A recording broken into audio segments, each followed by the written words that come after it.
Welcome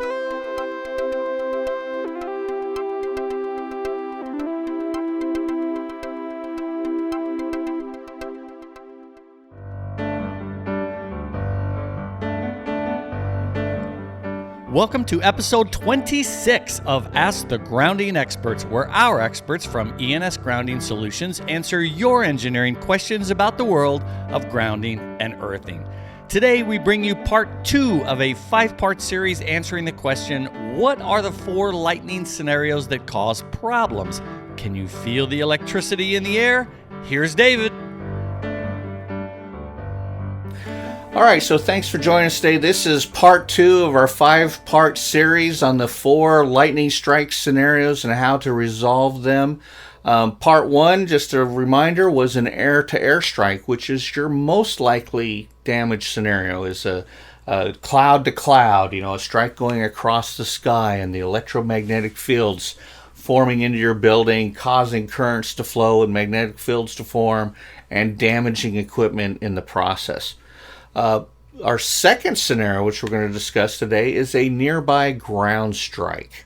So the lightning comes down, hits the earth, or it comes up from the earth, what they call positive and negative lightning. In either case, it hits the ground, electricity, wave of electrons form, and they go across the earth like dropping a pebble into water. Some people call it a ripple or a wave, and it goes across.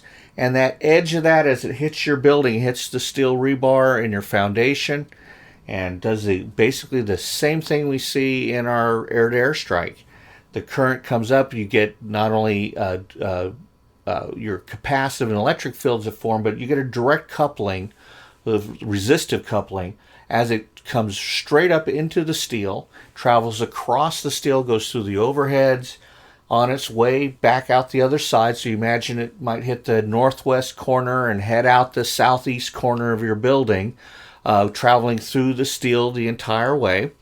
And again, a reminder, I know we've said this a bajillion times, but we'll probably say it a bajillion more times, right? Copper is 12 to 17 times more conductive than steel and somewhere between 250 to 6,000 times less magnetic. And in fact, it is diamagnetic. So it helps to actually collapse magnetic fields. So the copper is somewhere, steel is only about 3 to 12% as effective at moving electrons through it as copper is. So the magnetic fields, the steel actually has to form these gigantic magnetic fields. So the wave of electricity comes across, hits the edge of your building. As it travels through, a counter current has to happen. Magnetic fields have to form from one end to the other. As one end is forming, the other side's collapsing and reforming, and you get these magnetic fields. Both your capacitive and electric fields are forming, but you also have that direct coupling of current coming straight up in through your steel structures, footings, and piers, and coming up your building and back down. And that coupling forms magnetic fields, which then starts inducing down into your grounding systems, your Cat 6 cables, your equipment grounding conductors, your computers, and everything else in between. And that current starts flowing because it's trying to balance those voltages like water in a tank, right? It's trying to get equilibrium. And it does that, but in this case, through your Cat 6 and Cat 5 lines, through your computer systems, through your equipment grounding conductors, causing damage and destroying stuff in the process. And that can take time. And the wave may have passed by in fractions of a second, but that time for those fields to form and times for them to collapse can take many, many seconds before that event is over with. So something that only took a fraction of a second could take many tens of seconds to actually get out of your system.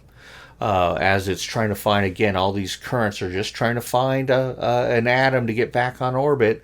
Where do we have a lot of atoms? In the Earth. So ultimately it all goes to ground and gets sucked up by some atom somewhere and goes on its merry way, leaving your site at some point many, many seconds later free of the hazards, but in the process it's damaged tons of equipment.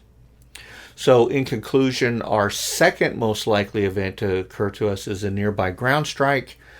Energy hits the earth. That wave or ripple travels across the earth, hits our building, causing all kinds of damage. And that is our second part of our 5-part series. And part 5 will tell you how to fix all those. If you are watching us on YouTube, please make sure you hit like, leave a note in the bottom. If you're listening to us on a podcast, hit that subscribe button, leave us a review. You can always go to our website, esgrounding.com, send us a note, give us a call. We'd love to hear from you. See you soon. Thanks so much for watching. If you found this episode helpful, please give us a quick like down below and subscribe to stay up to date on future educational videos we will be publishing. And feel free to post questions or comments below as well. We might even feature your questions in future videos. If you'd like to learn more about the amazing world of electrical engineering and grounding, be sure to check out our certified online courses at the links in the description below to kickstart your career. See you next time.